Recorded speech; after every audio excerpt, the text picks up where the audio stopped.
Good morning, children. How are you? Yes, you are fine and you are safe, right?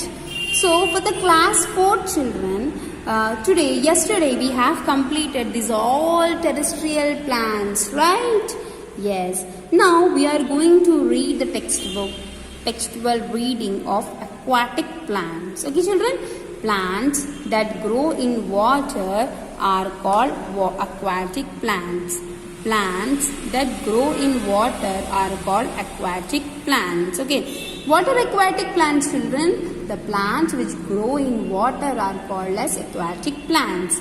Among them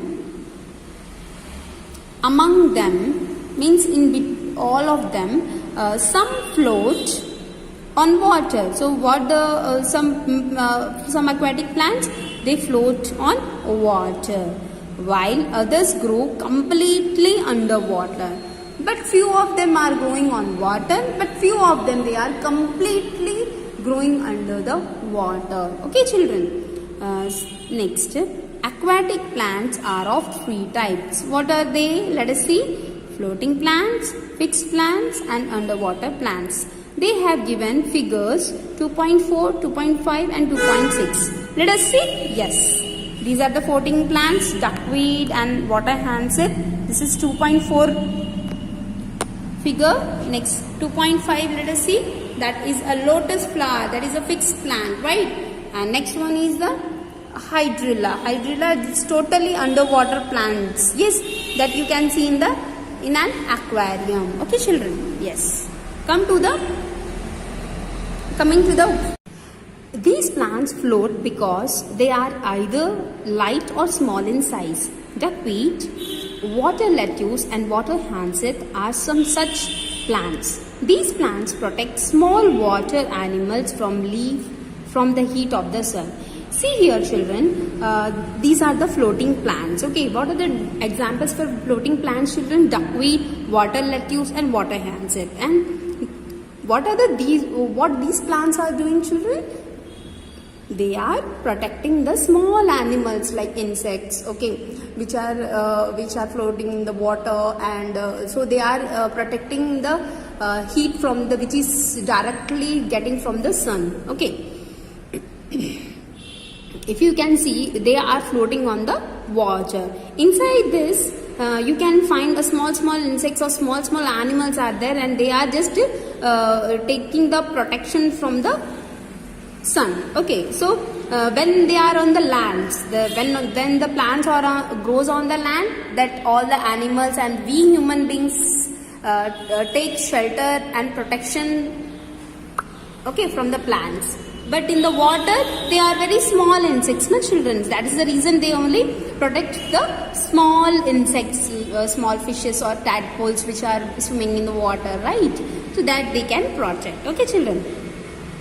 This is a plant of water hyacinth, and this is the duckweed. Okay, you can see the duckweed is near to the Hussain Sagar, right? Yes, most of the ponds and ponds they are present in them. Okay, yes, so these are the floating plants. Okay, children. Next one, fixed plants. Let us see about the fixed plants. Some plants are fixed to the bed of the pond. Yes, some plants are fixed to the bed of the plants. They are sticking to that mud. They are sticking to that pond. Okay. You must have seen plants like the lotus and water lily. The stem of the lotus is hollow and light, which keeps the leaves and the flowers afloat. So, if you find the lotus, the petals as well as the leaves and even the stem, it is hollow in nature, and these petals and the leaves also very light in weight. Okay, so that's the reason they can float in the water. Okay, this is also used to make tasty dishes, right? Yes, most of them are preparing from the flowers and petals different dishes. Okay, the leaves are broad and have stomata only the upper side.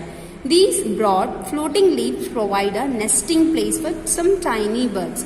See, children, in the What is the speciality for the lotus, children? See, upside, if you see this upside, only stomata is present, okay, and the downside they are protecting the small insects. And if you observe the leaves of the lotus, you can find that most of the birds are preparing, small birds are preparing the nest on them, and they are taking the shelter on it, okay. So plants are every time useful as children, okay, whether they are in the water, whether they are on the land, whether they are in the hilly places also, okay. So all the animals are depending upon the plants. It's either for shelter, either it's for food, okay children. That is the reason we have to grow more plants, okay children. Yes. Next aquatic plant is underwater plants. Plants like hydrilla, tape grass and pondweed remain underwater. These plants have long, ribbon-like, narrow leaves. These leaves arise in clusters from the roots and have no stomata at all.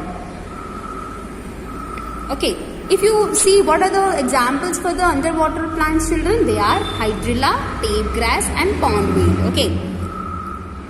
And they have a ribbon-like narrow structures. If you see the hydrilla, see how they are ribbon-like structures, and they have no stomata on their surface because they are totally submerged in the water, right?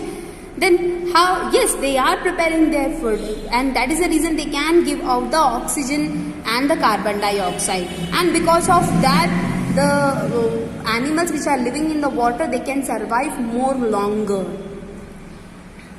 These leaves arise in clusters. If you are seeing the clusters also, like they are in more number. If the leaves are thin, they are in more number, in the clusters, in the groups, okay.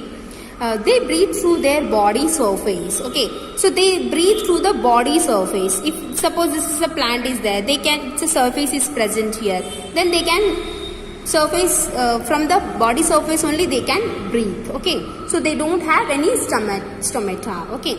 These plants clean the water by removing the carbon dioxide breathed out by aquatic animals like fish and turtles. This is why we put such plants in aquariums. So, what they are doing? They are doing what? Giving out oxygen, and they are absorbing the carbon dioxide in the water.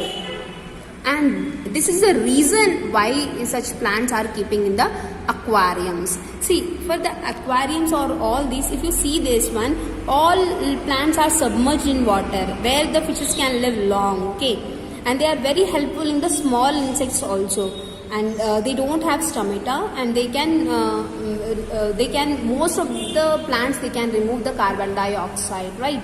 Why they can remove the carbon dioxide? Because if they absorb the carbon dioxide, then they can prepare their own food, okay. So this is all for the aquatic plants, children.